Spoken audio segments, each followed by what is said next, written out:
So I'm a lover of science fiction. Been that way my whole life. One of my favorite shows is a show called Serenity or Firefly, depending if you watch the movie or the TV show. And in that, the Captain Malcolm Reynolds, he carries a big bore handgun on his hip the whole time. It's never mentioned what it's called in the movies and the TV show, but in the books and comic books, it's called a Liberty Hammer. That is a completely made up prop. It is not based off of any real firearm whatsoever. So the closest I could come to is I made my own Liberty Hammer.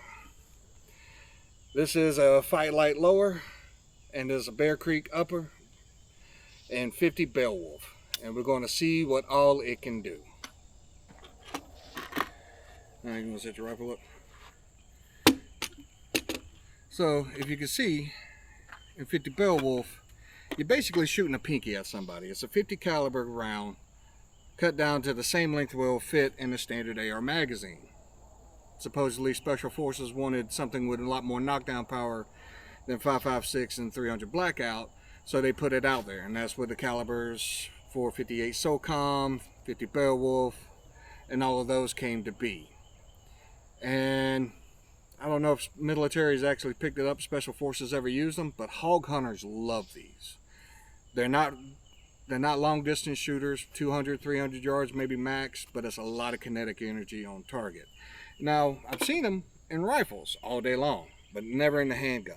And the handguns I have seen have all been based off of this system. I've never seen one anywhere in all the research videos and anywhere where somebody put it on the Fightlite lower. If they have, and it broke, and they didn't want to tell nobody, well, I'm about to put out a video of it's breaking if that's the case. So I'm about to show you what this thing looks like on the inside. Alright, so this is how the Fightlite's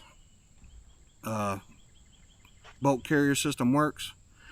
So it's basically a half standard AR bolt carrier with this little wishbone with this little ball socket on the end of it. And that has to sit here in this little cup for the buffer tube. And as you can see, it's thin metal and it's long and it's angled. One thing, you don't need to know the math and the physics, but one thing about force does not like to change direction. So if you watch like the Juggernaut don't like to turn. He runs straight through everything. When you fire in a standard AR like this, that bolt carrier comes back straight into the buffer, then goes back forward. No change in direction. When it comes to the Fightlite, it will have to come back and change direction. So that makes this the point of failure. That's what I'm worried about the most. So we're going to test it, shoot it a couple of times, take it apart, make sure this isn't breaking, make sure this isn't bending, and then we'll roll with it. Alright, and today we're shooting Underwood ammo. Just, was it 360 grain? 350 grain, full metal jackets. So, we're shooting pinkies at things. Alright, so we're gonna give this a little try. I'm wearing my vest in case it decides it wants to break on me. And it didn't pick up the mag. Alright. There it goes. Took the forward assist out because it was going to be jabbing in the knuckle, but now it needs it.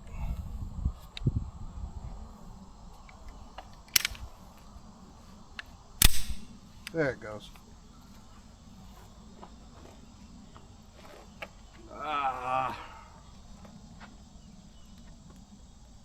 Trying to reach in your pocket wearing gloves just because you don't want your hands to get burned up and broken. Alright. Firing it in 3, 2, 1. It cycled. Alright, firing again in 3, 2, 1. Oh, nope. What did we get? It didn't Didn't pick up? No, it didn't go in full battery. Ah. It cycled, but it didn't go in full battery. Might be limp wresting it too much. Alright, it didn't explode, so we're going to try it in front. 3, 2, 1. Cycled. 3, 2, 1. Alright. We'll save this little guy for later. All right.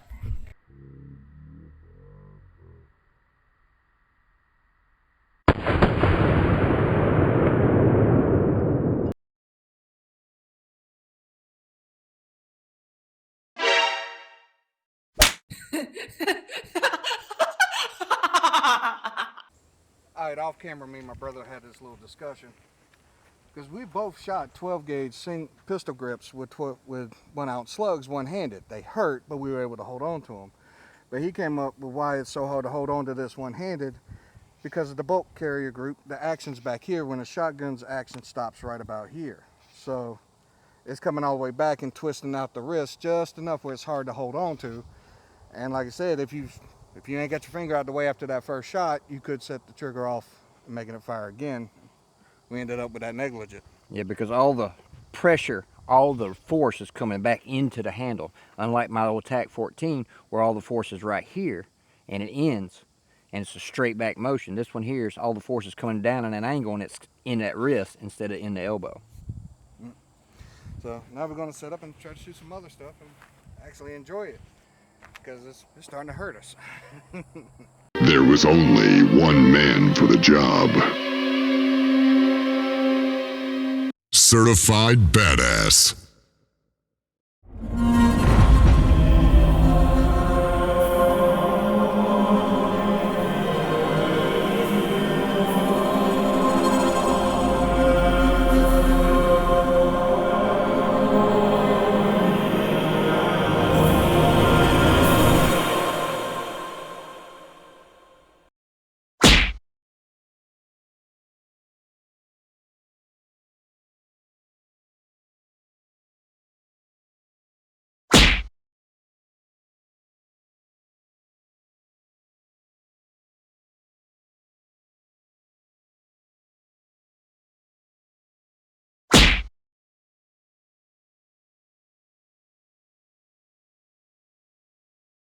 You'll go.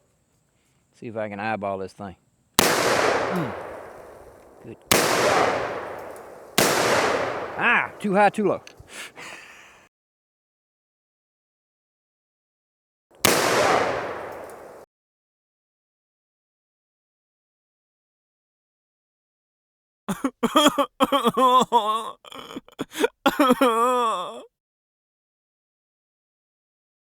All right, we're recording. So we're going to do a little competition before we call it a day when it gets too hot out here. Hey.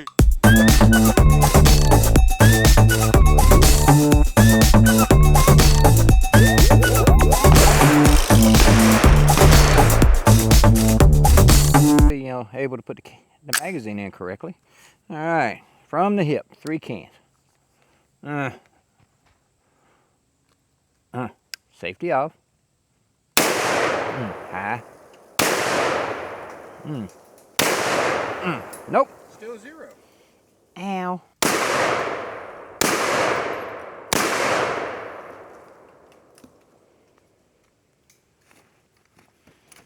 We're recording.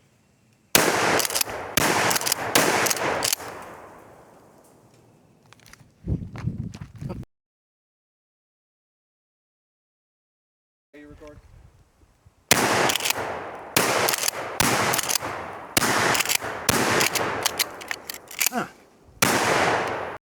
Miss. Are we recording this time? Recording. All right, I hit the last 2 bags of ice. He just didn't record it. Okay, maybe I was lying that I didn't hit a single bag of ice. It's a lot harder to shoot when you can't aim, and you're scared to aim because you don't want to get popped in the face. Action. That was anticlimactic. It was very I was anticlimactic. expecting it to go boom. Yeah, I was expecting more.